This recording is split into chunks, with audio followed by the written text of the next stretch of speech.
So, I am leaving China again for the, what is it? Bloody 7th or 8th time since April, and then I'll be back again in a month. It's just fantastic. It's just, if you're not Chinese, and I'm sure lots of Chinese people have a good time as well, but there's a sort of an excessive number of advantages. Firstly, having the GBP, just being foreign. I don't get bothered now by the staring, and I don't think it's what it used to be in like 2012. Oh my god, that's like a full-on shower. Oh, Jesus. I had to go up into that pagoda. But yeah, I was saying, just like, honestly, this is just a very average walkway, but some of the bloody wildflowers they've been planting, some of the shrubberies that you see in the city are just bloody fantastic. If you like plants and flowers, which I do, it's just China's number one. It's just absolutely number one. There's nowhere like China. I remember when I was in Guangzhou last year, I went to this bonsai garden and it's just fucking incredible. Someone has actually, look at this. This is such a Chinese thing, and you could probably see this in Japan as well. So there's obviously like a water, like a source here for something like the sprinkler system. So they've actually put 2 slabs, and then to sort of hide this, they've actually planted that as well. It's just so Chinese. No trash anywhere because people are from here. They respect it. It's their home. It's not filled with like Africans sleeping in tents over there. You know, it's just lovely. It's such a nice place. Everything is so chill. What a great place to grow up. And I think now China is, it's become so sort of aligned, let's say, with neighbouring countries, especially in this region, up in Altay and Xinjiang. Most people are sort of Kazakh here. You know, there's no the mentality that people have often is the case with, you know, most of the kind of geopolitical realm are perspectives coming from, you know, 40, 50 years back. You know, people, and it goes both ways. In China, people still think Americans are probably like, you know, the enemy. And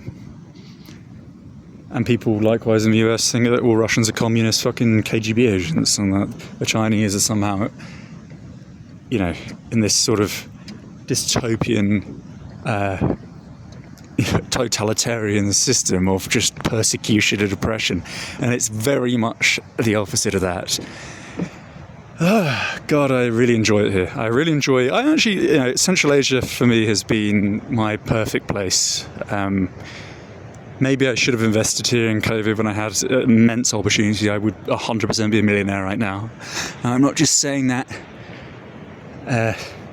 in a comedic way. I would actually probably be a millionaire. I had so many investment opportunities. But in a way, I'm sort of glad I didn't, because it would be sad for me to see Kyrgyzstan, for example. I've seen the rapid change 2 years, and it's just lost itself completely. It's horrible, actually, seeing the infection of corporate oligarchical globalism just infect the world with its Judaic toxins, its poisonous mentality. It's fucking evil. Places like Kyrgyzstan have really just taken the hit. People have sold their souls, prices have gone up, all the big corporations have moved in. And it's the same with a lot of places. So Kazakhstan is a little bit different because it's of its size. So in Kazakhstan, you know, there's so many little places that won't be affected for a very, very long time, as is always the case in big countries. And there are some areas that I found that I really, really could live in. But for now, with the British passport, and seeing as I sort of do everything online, I don't really need to be in a certain place. I've got basically already an entire year ahead booked and planned. You know, travelling is an addiction. I love it. It's a good thing to be addicted to, no doubt. But as with anything, there's an infinite number of possibilities.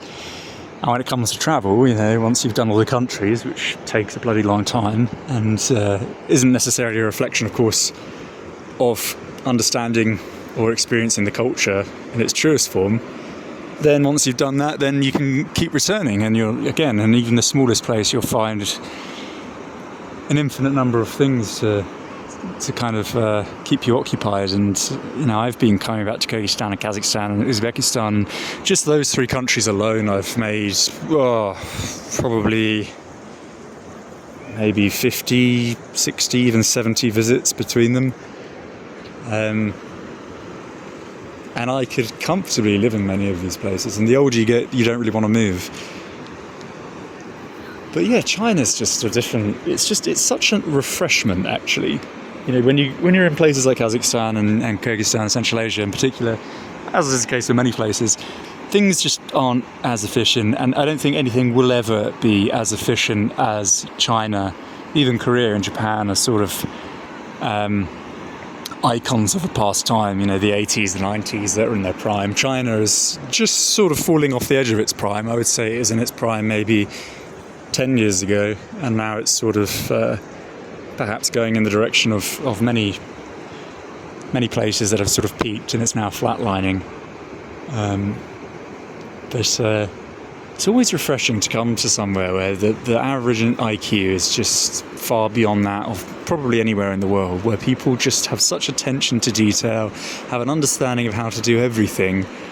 And I don't think it's necessarily, at least in the current way, a reflection of there being some sort of evil dystopian punishment for not doing your job correctly. I really do, the more I come here, realise that Chinese are about as communal as it gets, which is, I guess, why communism sort of prevailed. People are really together, and it doesn't always come across in some sort of weird ways. They like to sort of keep things very disciplined and formalised and official, which sort of makes people think perhaps they're sort of desensitized and they're sort of robotic, and there is a roboticism that is seemingly very much integral to the culture, but I think that is just the discipline, the form of discipline. I don't think it is a lack of sensitivity. It's just intelligence. It's just a logic in sort of being able to separate emotion from what needs to be done, They sort of prioritise very well. God, that's really cool. I don't think you can see that on here. There's like a car right on the ridge, which I assume almost looks like a dam, maybe, on the other side, like what's it called, a dike. Maybe there's a reservoir on the other side. Anyway, yeah, so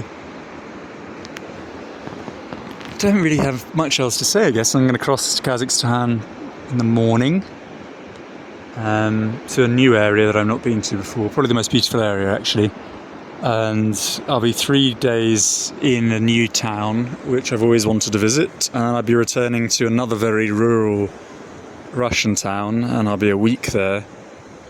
And I really like it there. There's a really nice coffee shop. I'll be doing nothing, of course, just going to my cafe for breakfast, having my cappuccino, sitting around for 3 hours with my cheesecake, and just reading and sort of pondering. I don't really need to do anything anymore. I don't really want to do anything that involves something that I don't want to do, really. It's not necessarily that it's work, and I don't mean that in the employment sense. I obviously don't. I'm not employed, nor... I was going to say nor will I ever be, but actually I was thinking recently, when I was a bit bored, it would be quite fun to work for like a travel company. I've always thought about setting up my own, not travel business, but like a sort of like a backpacker place, and I can do that at any point and it would be successful 100%. Like it's very, very easy. I know exactly how to operate such a business. But I thought it would be interesting just to see what it would be like to apply for sort of a higher position in some sort of travel company, because I know all these people are thick. I have to deal with all kinds of characters almost on a daily basis. Anything that's wrong, I always challenge it, and then that leads to sort of complaints and ombudsman cases, or financial conduct authority cases. It's not always with banks and the hospitality sector. It's anything I find myself involved in now necessitates me interacting with people, and people in the West, at least, and it's for sure transcends to most places, certainly not China. You'll get some fucking moron. Hey, my name's Stephanie. How can I help you, John? Someone that just is, and I'm not just making the accent because I think all northern people are like that. It's just a bit of kind of comedy flicker, but they're just fucking idiots, you know. They're just fucking idiots. The moment sometimes a call centre associate answers, I judge them instantaneously. Like, immediately I'm like, this person is not going to be able to deal with my problem, and I just hang up the phone and I redial my number until I get someone that is competent. And if it's an Indian person, I hang up immediately because they're just liars. They lie every single time. I've had to deal with them since the day I picked up my first phone and dialed a fucking customer service number. They just are full of absolute shit. It's the culture. They don't care. They lie.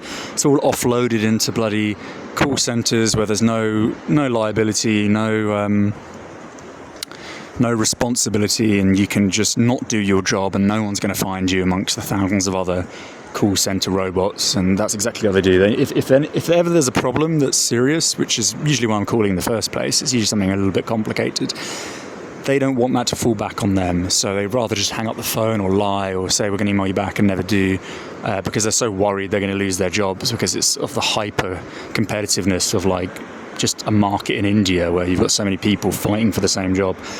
Never ever deal with them. Hang up the phone immediately. They lie nearly each and every time, and it doesn't matter if they're Indian or even British or with Indian ancestry, they're going to lie. Like most of the time, absolute liars. That was another little rant. So, you know, now I have to pick up the phone 3 or 4 times for any sort of interaction before I'm sort of hopeful that associate seems competent enough to deal with the issue. And, you know, it's just... I can't even remember what my point was. My point is just dealing with anything in the West. It's all kind of being decommissioned by design. Everything is just a result of just ineptitude, either by design or just organically from the natural, but from this inorganic deconstruction of society. Everything just follows suit in the worst kind of way.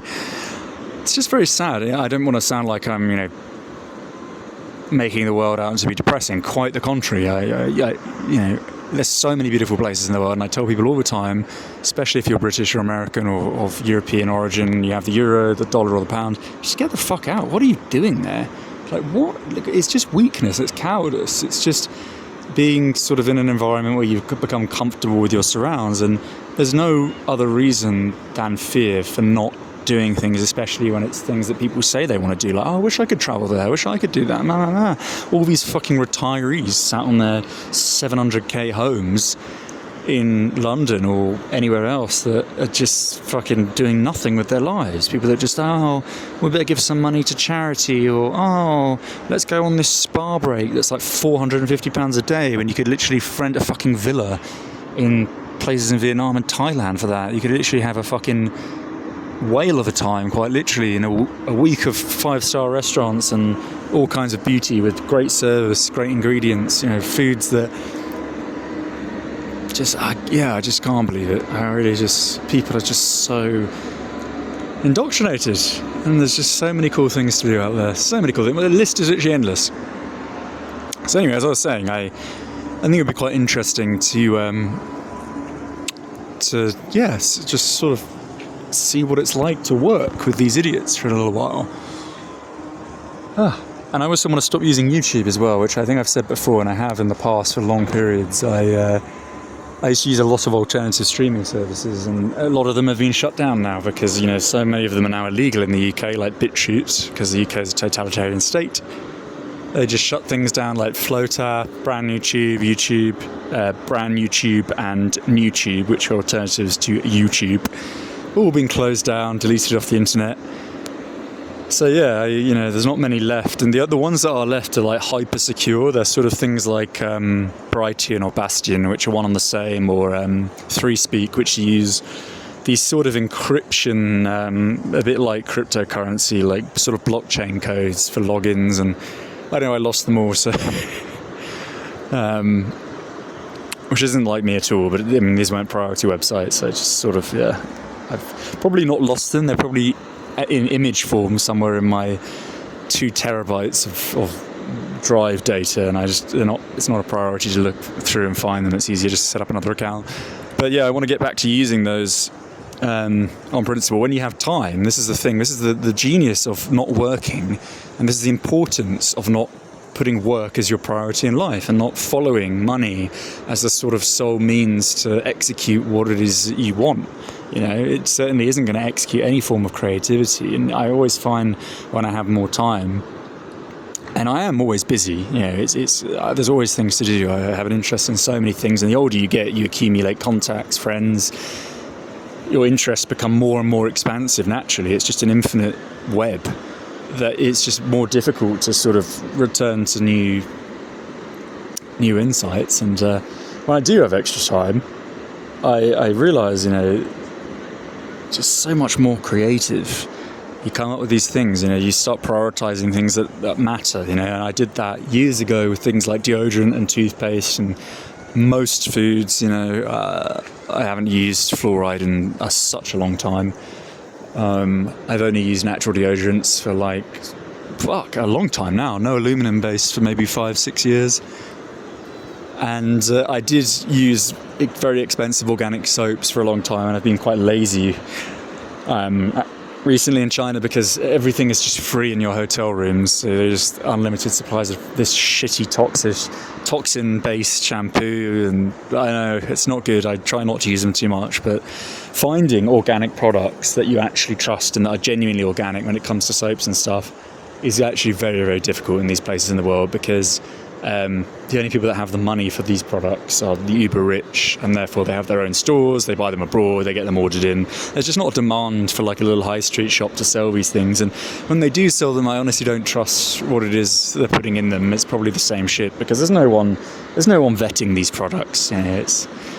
But my point is that, you know, you have the time when you don't waste your life away on fucking employment to prioritise things like this. And it is important to me to not use like YouTube. It's a fucking Google evil enterprise, and of course there's a balance. You think, well, you know, if I throw all these videos out, and again I've said I use YouTube as a free drive, but it makes no sense keeping what I film private when I could throw it out there and someone might see a castle or a mountain or something that they might not have seen before and take an interest in. It might change their life. There's no reason to be selfish and narcissistic and sort of leave things private because you don't like how your hair looks or the camera angle. Like, as you can see from my channel, I have I think over 3,000 videos now, and I have the same number of subscribers. So I'm averaging a subscriber every video, and I've had YouTube since like 2015, and nearly all of those subscribers are from video gaming. And I have been shadow banned as well, I should point out, which is like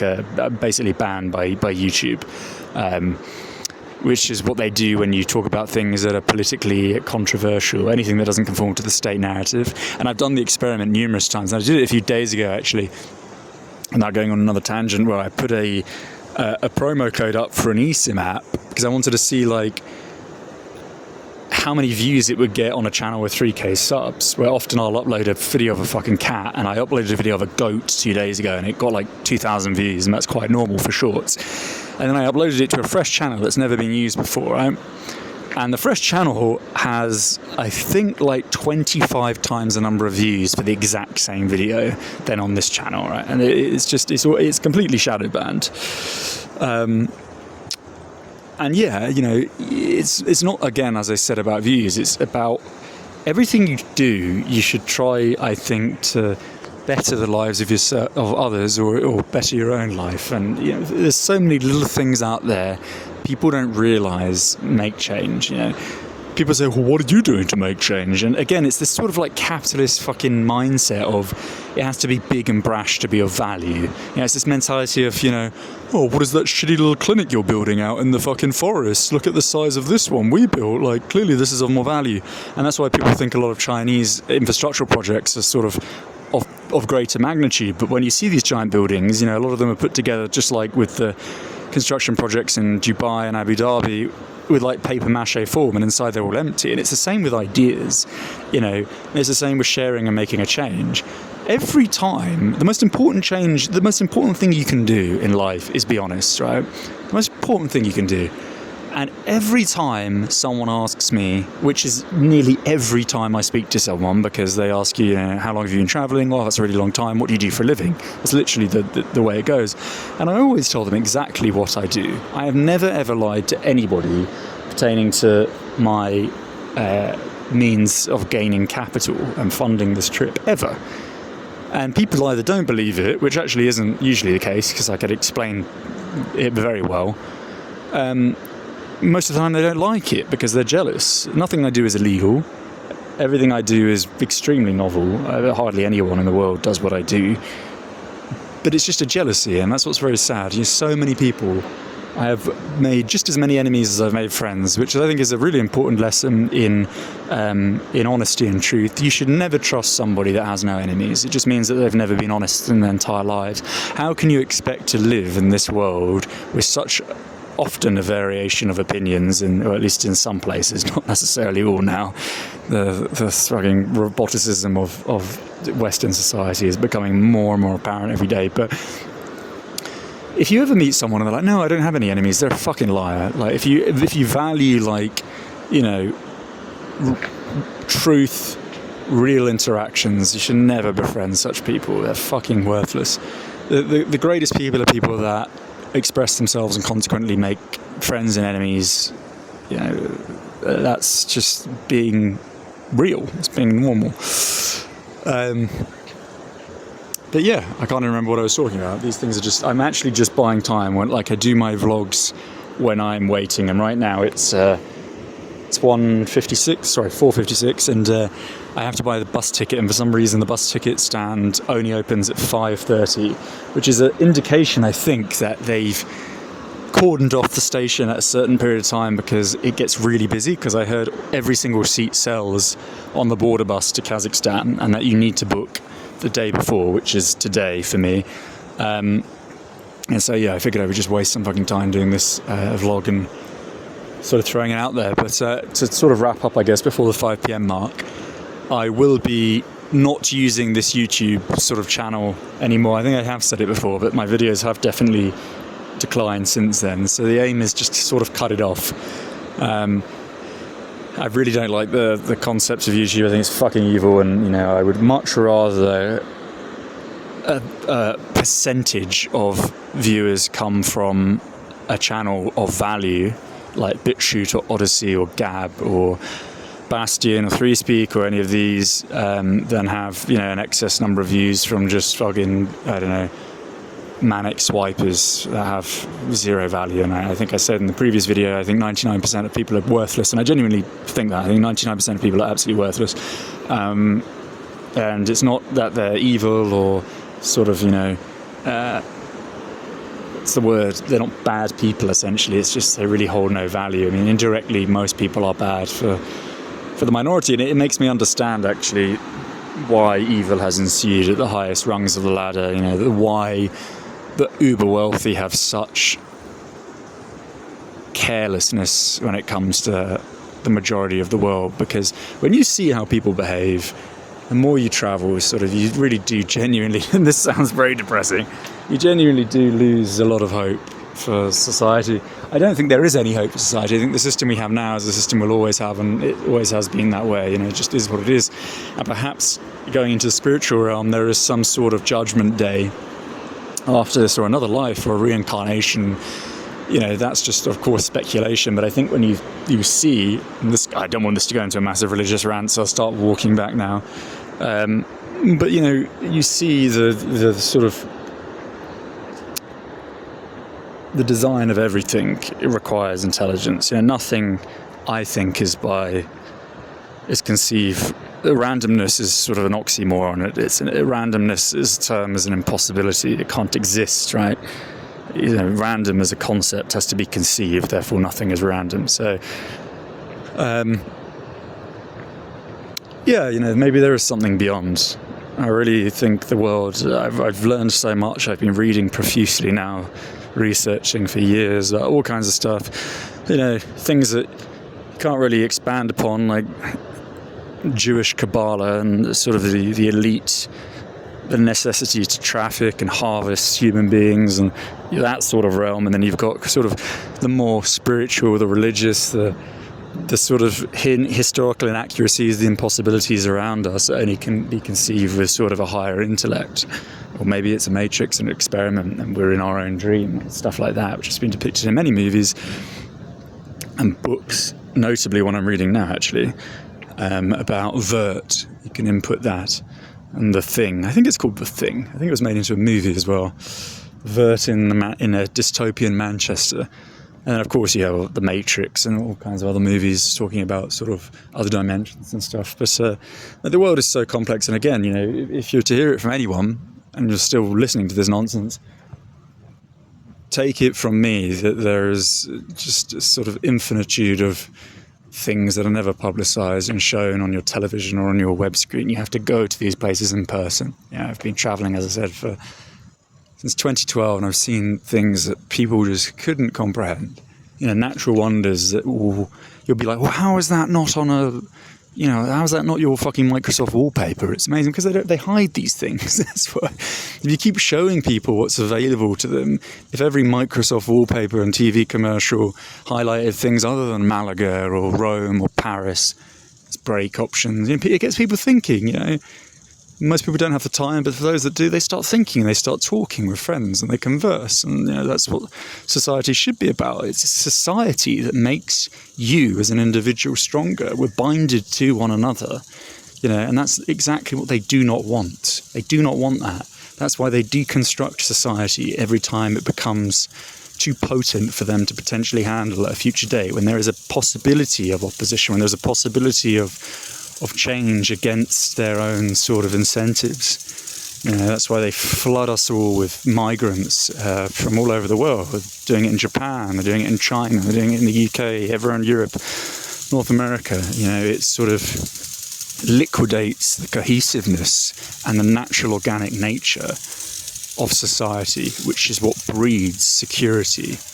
You know, it is just the natural formula of human advancement, being around those that share with similitude your values.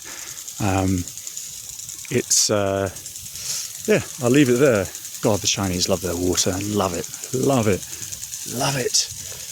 There we go. Au revoir.